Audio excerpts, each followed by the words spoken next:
Can't help but notice that so many of us experienced a really difficult month hatching last month, and I also keep seeing many of us talking about difficulties hatching shipped eggs and detached air sacs and saddled air sacs. So I want to talk about all of those things. As somebody who has so much experience hatching my own eggs as well as hatching shipped eggs, I've had a lot of ideas flood through my head as I'm seeing these posts all over the place that I'd really love to share with you. Even though dry hatching is all the rage this year, and I support it, and I dry hatch through most of my hatch until lockdown also, it's not a one-size-fits-all hatch method. And as we're considering the methods in which we're going to hatch, it's important to remember two things: temperature stability and air sac health.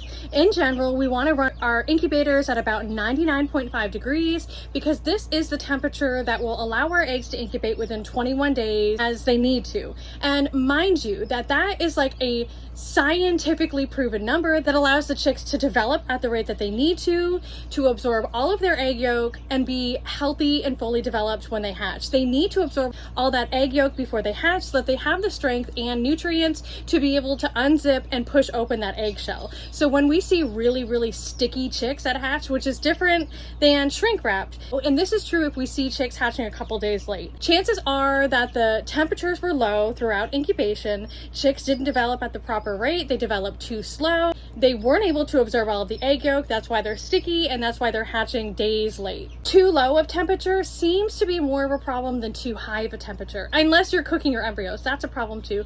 I've had experience with maybe up to 101 degrees accidentally hatching eggs, and typically in those instances your eggs will hatch a day or two early, and it seems to be less of a problem than too low of temperatures. Humidity regulates the rate at which moisture leaves the egg throughout the incubation process, and the reason that this matters is because of the size of the air sac. Now, your air sac should be at the wide end of the egg, and the reason for that has to do with the position that the chick is going to be in when it pips internally. That means when it pips through the membrane inside the shell, because it does that before it pips externally, and then from there it will pip externally. So that air sac needs to be a certain size when that chick pips internally so that there is enough oxygen in there for the chick to breathe before it pips externally on that egg. And the humidity affects how that air sac grows. With humidity, it's not so much important that it's like the same throughout incubation, but that the air sac is growing at the rate that it needs to be a healthy size when that chick pips internally and then hatches. Members of my Patreon have access to all of my quick reference charts, which includes a reference chart for the size that your air sac should be at different points during incubation, and also the weight at which your eggs should be during incubation, because that is one way that you can measure air sac health, is through the weight. Otherwise, you can trace lines around the air sac. You just want to make sure that it's growing at an appropriate rate. Rate at which moisture leaves the egg depends on humidity, but also how porous your eggshell is. Morans and dark greens, for example, tend to be less porous than like your creams and light blues. So in those creams and light blues, sometimes a higher humidity does okay. In those morans and olives, sometimes a lower humidity is okay. Now with humidity, unlike temperature, low humidity seems to be less of a problem than high humidity. High humidity, we tend to see drowned chicks and air sacs that are too small, chicks that don't have enough oxygen to breathe, and they suffocate before they're able to pip externally. Humidity that is too low, we see air sacs that are a little too big, and in some cases chicks that are too small and weak to hatch, but again, it's less of a problem than those chicks not having enough oxygen to hatch completely. The choice to dry hatch is usually made by those of us in climates where our resting room humidity is pretty high naturally. So my humidity dry hatching runs at about 30%, which seems to do well for my eggs. And then at lockdown, I do add water and I bump my humidity up to 60% for all my breeds, all eggs. Not all incubators are created equally, and it's really important to have a secondary thermometer and hygrometer in there to measure temperature and humidity throughout incubation.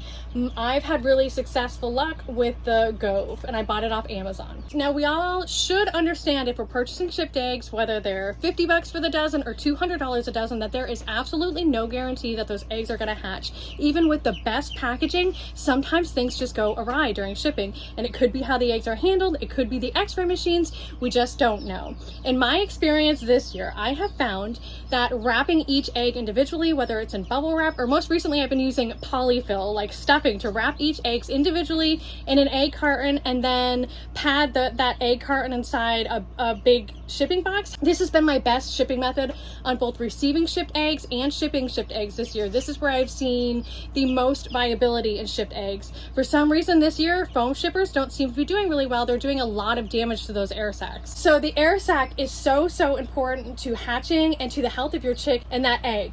So when we receive shipped egg, now I have many videos on this in my incubation and hatching playlist, so go check those out. But I am a firm advocate for when we receive shipped eggs, allowing those eggs to rest in an egg carton on the counter at room temperature, pointy side down, for at least 24 hours, and then to spend at least 3 days in the incubator with the egg turner off, pointy side down.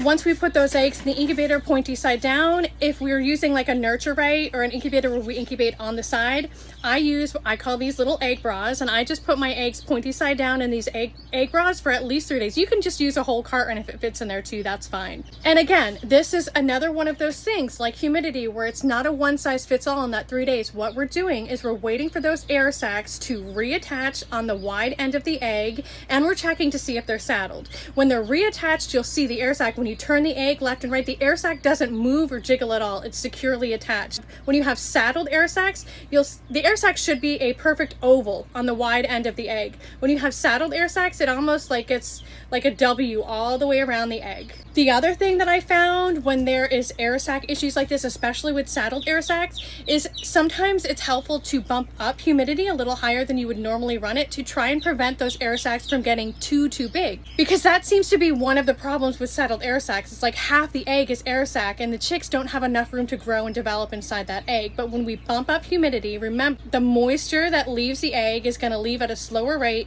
and those air sacs won't grow quite as quickly. And maybe you could help prevent that air sac from getting too much more saddled in conjunction with using those little egg bras and keeping the eggs upright. Every hatch is a learning experience for all of us, and sometimes even when we do all the right things, things just go sideways. Contrary to our belief, we don't actually trump nature.